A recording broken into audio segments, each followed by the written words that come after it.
وہ ایک شعر کیا پڑھتا ہے 10 محرم کو میں نے سنا تھا، اصحاب پیغمبر سے کوئی بغض نہیں ہے، پر بکول باغا تھا بتانے میں مزہ آتا ہے۔ اب کسی شیعہ سے پوچھا جائے کہ بھئی صحابہ سے نفرت کیوں کرتے ہو، تو اس نے کہا جی احد کے مقام کے اوپر تمام صحابہ نبی کریم صلی اللہ علیہ وسلم کو اکیلا چھوڑ کر بھاگ گئے تھے، چند صحابہ نبی کریم صلی اللہ علیہ وسلم کے ساتھ تھے اور حضرت علی تھے۔ اب اگر اس کی بات دیکھی جائے، حضرت عمر بھی پیچھے ہٹ گئے، حضرت ابوبکر بھی، حضرت عثمان تو مدینہ ہی چلے گئے۔ بات دیکھی جائے تو اس کی بات بھی کئی جگہ پہ درست ہے کہ بھائی نبی کے صحابی ہیں، نبی کو ہی چھوڑ کے بات ہے، لیکن انسان کی سوچ وہاں پر رک جانی چاہیے، احادیث کی فضیلت وہاں پر ختم ہو جانی چاہیے۔ جہاں پر اللہ تعالیٰ نے قرآن مجید کو اتار دیا ہو، جہاں پر اللہ تعالیٰ نے قرآن مجید کی آیت کہہ دی ہو، آپ کو نظر آ رہا ہے کہ یہ ایک درخت ہے، لیکن قرآن نے اگر یہ کہہ دیا یہ درخت نہیں ہے، آپ سمجھ جاؤ یہ آپ کی آنکھوں کا دھوکہ ہے۔ اگر بندے کہہ رہے ہیں، لوگ کہہ رہے ہیں کہ صحابہ بھاگ کے چھوڑ کے، اللہ تعالیٰ نے نبی کے صحابہ کی وکالت کے اوپر، نبی کے صحابہ کے آگے وکیل بن کر، صحابہ کا وکیل کون بن رہا ہے؟ اللہ تعالیٰ خود وکیل بن رہا ہے۔ اللہ تعالیٰ نے قرآن مجید کے اندر فرمایا، احد کے وہ مقام کا نقشہ کھینچ کے اللہ تعالیٰ نے وہ وہاں پر نقشہ کھینچ کے بتایا، یوم التقى الجمعان، جب دو جماعتیں آپس میں ٹکرائیں، مسلمان ایک جماعت نبی والی جماعت پیٹ پھیر کر بھاگ گئی۔ اب اللہ تعالیٰ چاہتا ہے یہاں پر کہہ سکتا تھا کہ ان کے لیے عذاب ہے، اگر تو اللہ تعالیٰ نے یہ کہا ہوتا ہے ان کے لیے عذاب ہے، ہم بھی کہتے ہیں ہاں ابو بکر نے غلط کیا ہے، ہاں عمر نے بھاگ کر غلط کیا، اللہ تعالیٰ نے اس کے لیے عذاب کہا ہے، لیکن اللہ تعالیٰ نے آگے کیا فرمایا؟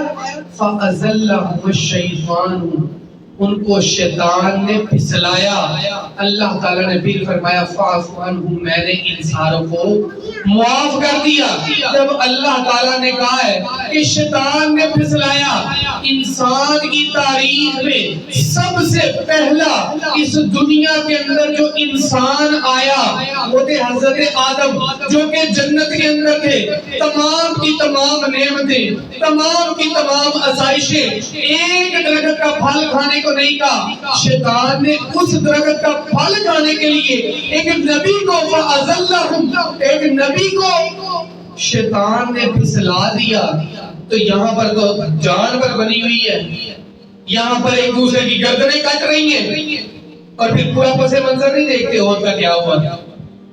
جب خالد بن ولید نے گھوم کر حملہ کیا نا، مسلمان جیت رہے ہیں، خالد بن ولید نے جب دیکھا کہ 50 تیرنداز اتر گئے ہیں، اس نے گھوم کر پیچھے سے احد کی پہاڑی سے حملہ کیا۔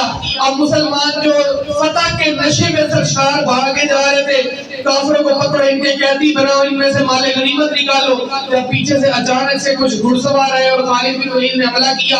اب اس سچویشن کے اندر جو بھاگ رہے تھے کافر، وہ بھی واپس کو پلٹ پڑے، مسلمان درمیان میں پس گئے، پیچھے بھی کافر آگے بھی کافر، اب لوگ آپس میں لڑنے لگ پڑے۔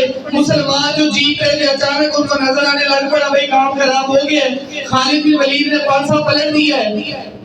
اب اس سچویشن کے اندر اچانک ایک بندے نے نبی کریم صلی اللہ علیہ وسلم کا ایک ہم شکل صحابی، ویسے کیونکہ آپ اگر دیکھیں نا جو داڑھی والے ہوتے ہیں، اب یہاں پر تو اتنا ہماری اس علاقے میں داڑھی عام نہیں ہے، آپ اگر چلے جائیں مریضے کے اندر مرکز اقصا ہے، وہاں پر ہر بندے کی داڑھی ہے، ہر بندے کی، دعویٰ والے جو ہیں ان کے ہر بندے کی داڑھی ہے۔ مرکز اقصا یہاں پر ہمارے ہیں، اور یہاں پر تو اتنے نہیں ہے، مرکز طیبہ مریضے کے اندر۔ اب وہاں پر آپ جائیں گے نا، اگر آپ ایک مرتبہ سڑک سے گزریں گے نا، داڑھی والے لوگ اس طرح گزرتے جا رہے ہیں، آپ کو کبھی کبھی مشابہ ہوگا کہ میں نے اس بندے کو پیچھے بھی دیکھا، کیونکہ داڑھی والے جو بندے ہیں نا ان کی شکلیں آپس میں تھوڑی سی، اب ہم نے داڑھی کو چھوٹا کر دیا، کبھی اس کو تراش دیا، کسی نے کریم شیو، اس لیے پتہ چل جاتا ہے۔ جب وہاں پر ساروں کی اتنی داڑھی، تو وہاں پر جو نئے صحابی تھے انہوں نے دیکھا ایک صحابی کو تلوار بجی ہے، ایک صحابی کو تلوار بجی ہے، اور وہ صحابی نیچے گر گیا اور شہید ہو گیا ہے۔ اور پاس ہی نبی کریم صلی اللہ علیہ وسلم بھی تھے. نبی کریم صلی اللہ علیہ وسلم کو بھی تلوار پڑی, دندان مبارک شہید ہو گئے. نبی کریم صلی اللہ علیہ وسلم گڑھے میں گر گئے.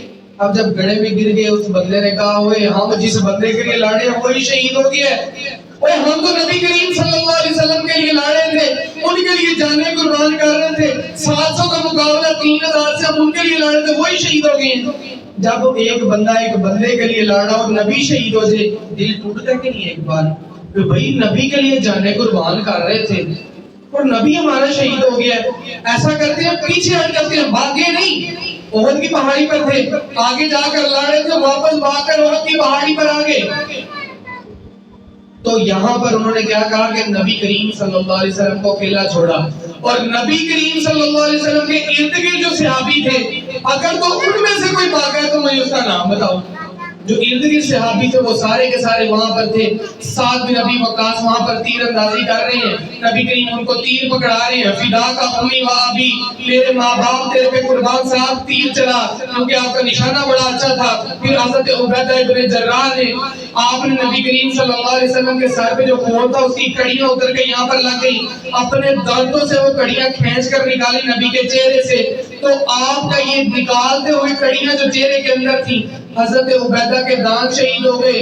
نبی کریم صلی اللہ علیہ وسلم نے لقب دے دیا یہ امین الامت ہے, امت کا امانت کرنے والا ہے, امت کا دھیان رکھنے والا ہے.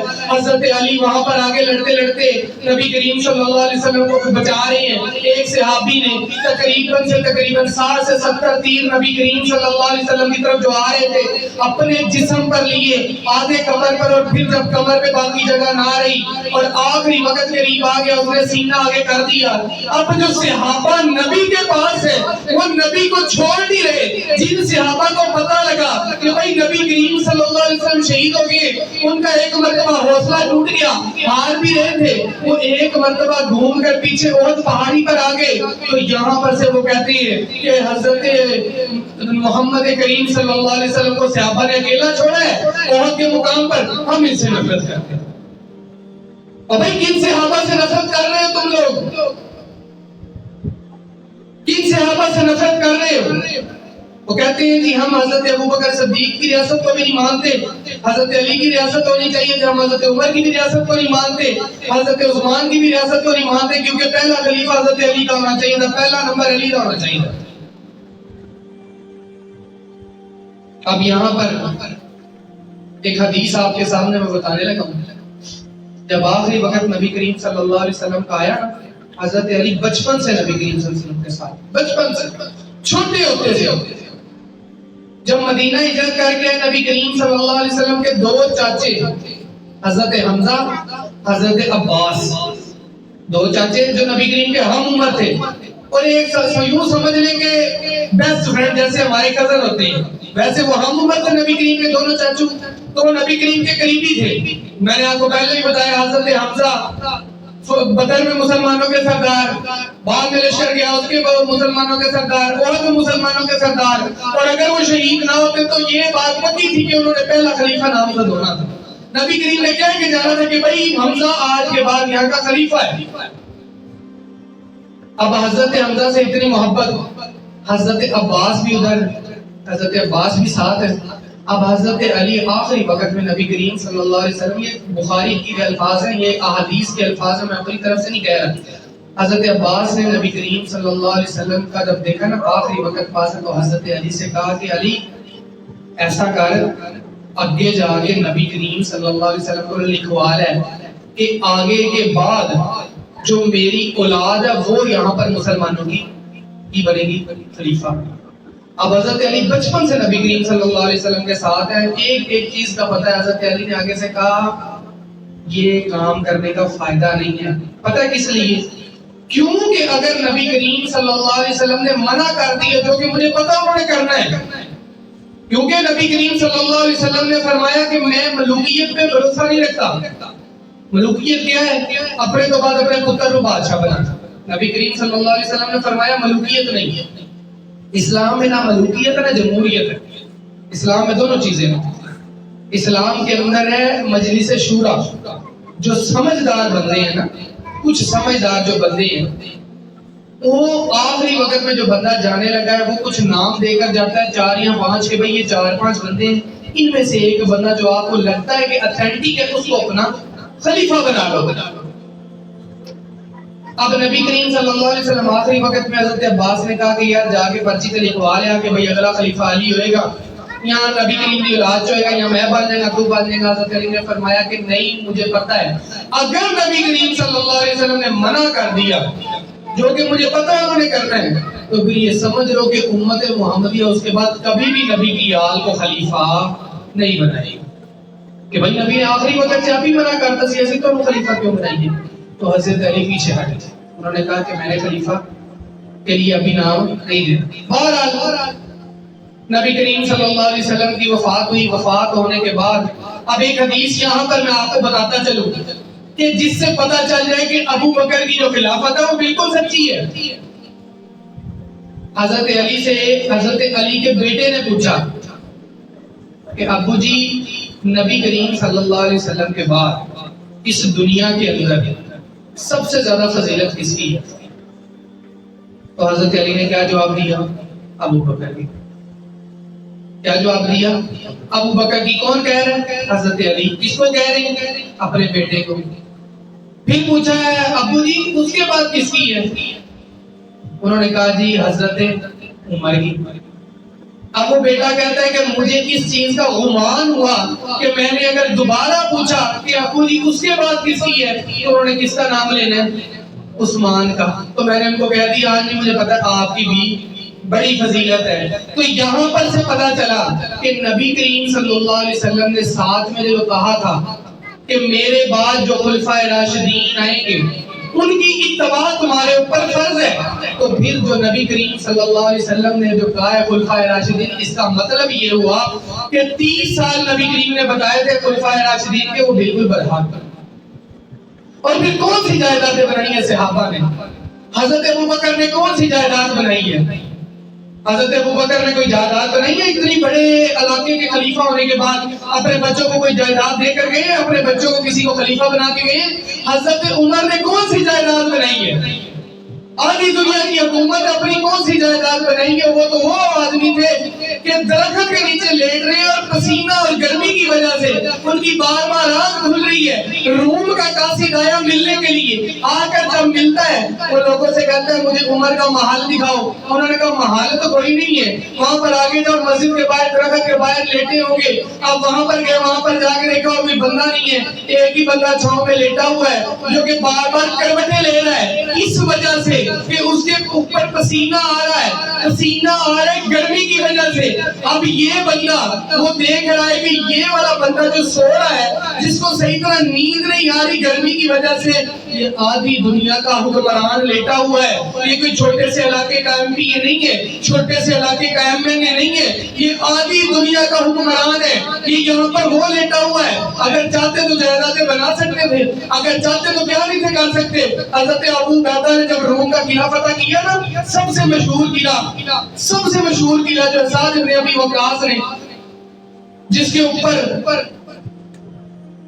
سفید رنگ کا قلعہ جو اس وقت کا سب سے زیادہ خوبصورت قلعہ ہے۔ اب اس کا حضرت علامہ اقبال نے نا بڑا خوبصورت سا ایک شعر بنایا ہے، دشت تو دشت صحرا بھی نہ چھوڑے ہم نے، بحر ظلمات میں دوڑا دیے گھوڑے ہم نے۔ اب اتنا بڑا ایک دریا ہے، دریا کے دوسری طرف قلعہ ہے، اس طرف حضرت عبیدہ کی ساری فوج ہے، اب بعض کشتیاں نہیں ہیں۔ بحر ظلمات نام کس لیے پڑا ظلمات کا؟ یہاں پر سمندر کے اندر بڑے بڑے جہاز ڈوب جاتے ہیں، بڑے بڑے جہاز ڈوب جاتے ہیں، اس کا نام کیا؟ بحر ظلمات۔ یہاں پر طوفان آیا رہتا ہے، اب ایک طرف مسلمان ہیں، دوسری طرف وہاں پر کافر کھڑے ہیں، رومی کھڑے ہیں۔ اب وہ دیکھ رہے ہیں ہم کیوں حملہ کریں، ہمارے پاس جہاز نہیں ہے، ہم نے حملہ نہیں کرنا، مسلمانوں نے لڑنا ہے نا، خود ہی آ جائیں گے، مسلمانوں کے پاس کشتیاں نہیں ہیں۔ حضرت ابو عبیدہ نے نام لیا اللہ تعالیٰ کا اور اپنا گھوڑا سمندر کے اندر ڈال دیا۔ دیکھتے ہی دیکھتے سارے لشکر نے اپنے گھوڑے سمندر کے اندر ڈال دیے، اور تاریخ گواہ ہے کہ آج تک انسانی تاریخ کے اندر ایسا نہیں ہوا کہ سمندر کے اوپر گھوڑے دوڑے، لیکن اسلامی تاریخ کے اندر ایسا ہوا ہے کہ بحر ظلمات کے اوپر اتنی بڑی فوج کو لے کر گھوڑوں کے اوپر حضرت ابو عبیدہ نے بحر ظلمات کو عبور کیا، اور ایک بھی صحابی اس کے اندر سے ڈوب کر شہید نہیں ہوا۔ صرف اتنا کہا گیا کہ ایک صحابی تھے احمد نام کے، ان کا ایک پیالہ سمندر کے اندر گرا ہے، اور اس کے علاوہ سمندر نے کوئی نقصان نہیں پہنچایا۔ اس لیے تو علامہ اقبال نے کہا ہے دشت و دشت صحرا بھی نہ چھوڑے ہم نے، بحر ظلمات میں دوڑا دیے گھوڑے ہم نے۔ ہم تو وہ لوگ ہیں، ہم اس نبی کی امت ہیں، ہم ان صحابہ کے وارث ہیں جنہوں نے نبی اور اللہ کا نام لے کر سمندر کے اندر اپنے گھوڑے ڈال دیے۔ اور جب وہ قلعہ فتح ہوا نا تو پھر اتنا زیادہ مال غنیمت ہاتھ لگا، اتنا زیادہ مال دولت ہاتھ لگا کہ مسلمانوں کی آنکھیں کھلی رہ گئی۔ اب بادشاہ کے محل کے اندر داخل ہوئے تو وہاں پر دو بڑی مورتیاں پڑی ہوئی تھی۔ اب جو سب سے زیادہ مشہور چیز جو واقعہ نوٹ ہوا ہے وہ یہ کہ دو بڑی مورتیاں رکھی ہوئی تھی بادشاہ نے۔ وہ بادشاہ کا غلام دونوں مورتیاں ایک بڑے سے ٹانگے ٹائپ چیز میں نا لے کر بھاگ رہا تھا، مسلمان پیچھا کر رہے ہیں۔ اب یہاں پر ایک سوچنے والی چیز ہے، بڑی باریک سی چیز۔ مسلمان ایک دو کر کے اس طرح کے غلاموں کو پکڑ رہے ہیں جو مال لے کر بھاگ رہے ہیں، قیدی بنا رہے ہیں۔ اب ایک مسلمان اکیلا وہ گیا اس بندے کے پیچھے، اس کو وہ نظر آ گئی بگی، یہ گیا اس بندے کو پکڑا۔ اس بندے کو پکڑنے کے بعد اس نے جب وہ بگی کھولی تو اس کے اندر وہ بادشاہ کی دو مشہور مورتیاں تھیں۔ دو مشہور مورتیاں کون سی تھیں؟ چاندی کا گھوڑا بنا ہوا ہے اور اوپر سوار سونے کا بنا ہے، جتنا گھوڑے کی قد و قامت ہوتی ہے اتنی، آدمی جتنا ہوتا ہے اتنا سونے کا بنا ہوا، اور اس کی جو نکیل اور ساری باغ دوڑ جو ہاتھوں میں ہوتی ہے، جو واگ ہوتی ہے وہ ساری ہیروں سے جڑی ہوئی، اس کی تلوار میں بھی ہیرے جڑے ہوئے، اور ایک اونٹ جو سارا سونے کا بنا ہے، اونٹ کے جتنا۔ اب اتنی مہنگی چیزیں اگر وہ صحابی چاہتا وہ بندے نو مار کے رکھ نہیں سی سکتا، لیکن اس صحابی کی ضمیر نے یہ گوارا نہیں کیا کہ میں اس کے اندر سے ایک ہیرا بھی نکال کر اپنی جیب میں رکھ لوں۔ اسی طریقے سے لا کر وہ مسلمانوں کے پاس جمع کروایا۔ جب اتنا مال غنیمت اکٹھا ہو گیا نا، جب یہ مدینے آیا تو حضرت ابو عبیدہ نے کہا کہ ہم نے تقریباً روم کو فتح کر لیا ہے، ہم نے اپنے خلیفہ کے لیے ایسا کرتے ہیں، ایک نا وہ بھجواتے ہیں، ہار بھجواتے ہیں جو بادشاہ پہنتا تھا نا اپنے سینے پہ نیلے موتیوں کا ہار، وہ حضرت عمر کے لیے بھجواتے ہیں تحفے کے طور پہ۔ اتنا زیادہ مال غنیمت ہے، چلو بادشاہ کو بھی تحفہ دیتے ہیں، حضرت عمر خوش ہو جائے گی۔ اب وہ تحفہ لے کر بندہ آیا، مال غنیمت پیچھے آ رہا ہے، تحفہ لے کر وہ بندہ آیا، آ کر کہتا ہے حضرت عمر اللہ تعالیٰ نے فتح عطا فرمائی ہے۔ حضرت عمر جنہوں نے تھوڑے سے سپاہی بھیجے تھے، پتا تھا بندے نے کوئی کشتی بھی کوئی نہیں، پتا تھا میرے پاس بندے بھی تھوڑے ہیں، ان کے پاس بڑا قلعہ ہے، لیکن وہ بار بار پریشانی میں مدینہ سے باہر نکل آتے تھے، باہر نکل کر پھر اندر چلے جاتے، پھر باہر آتے، صبح کے وقت باہر آتے کہ روم سے کوئی قاصد آئے گا، میں اس سے پوچھوں گا مسلمانوں کا کیا بنا۔ اب روم سے قاصد آیا ہے، روم سے قاصد آیا ہے، حضرت عمر وہاں سے باہر نکل کر انتظار کر رہے ہیں، مدینہ کے باہر کھڑے ہوئے ہیں۔ اب وہ قاصد کو نہیں پتہ ہی حضرت عمر فاروق کے، ابھی وہاں سے پاس سے وہ قاصد گزر رہا ہے، حضرت عمر نے اشارہ کیا رکو رکو، حضرت عمر نے اشارہ کیا، غور کرنا ذرا، حضرت عمر پیدل کھڑے ہوئے ہیں، قاصد کو اشارہ کیا رکو، اس نے کہا نہیں مجھے جلدی ہے میں جانا ہے، اور میرے ساتھ چلتے چلتے بات کرو، وہ اپنا گھوڑا آہستہ آہستہ چلا رہا ہے، حضرت عمر بھاگتے بھاگتے اس سے بات کر رہی ہے، تم روم کی طرف سے آئے ہو؟ ہاں جی میں روم کی طرف سے آیا ہوں۔ قادسیہ میں ابو عبیدہ کی فتح ہو گئی ہے؟ ہاں جی ابو عبیدہ نے فتح حاصل کر لی ہے۔ سمندر کیسے پار کیا ہے؟ اب آدھی دنیا کا حکمران پیدل بھاگتا جا رہا ہے، ایک لشکر کے چھوٹے سے قاصد کے ساتھ کہ مجھے بتاؤ میرے اسلامی لشکر کا کیا بنا ہے. ساتھ ساتھ بھاگے. اس بندے کو نہیں پتا یہی عمر ہے. حضرت عمر کو خوشی کی خبر پہنچانے کے لیے تیز تیز بھاگتا جا رہا ہے. ساتھ ساتھ عمر پیدل بھاگتے جا رہے ہیں. مدینہ میں داخل ہوئے, بازار میں لوگ کھڑے ہو گئے. عمر ساتھ ساتھ بھاگ رہے. کون سا بندہ ہے جو رک ہی نہیں رہا.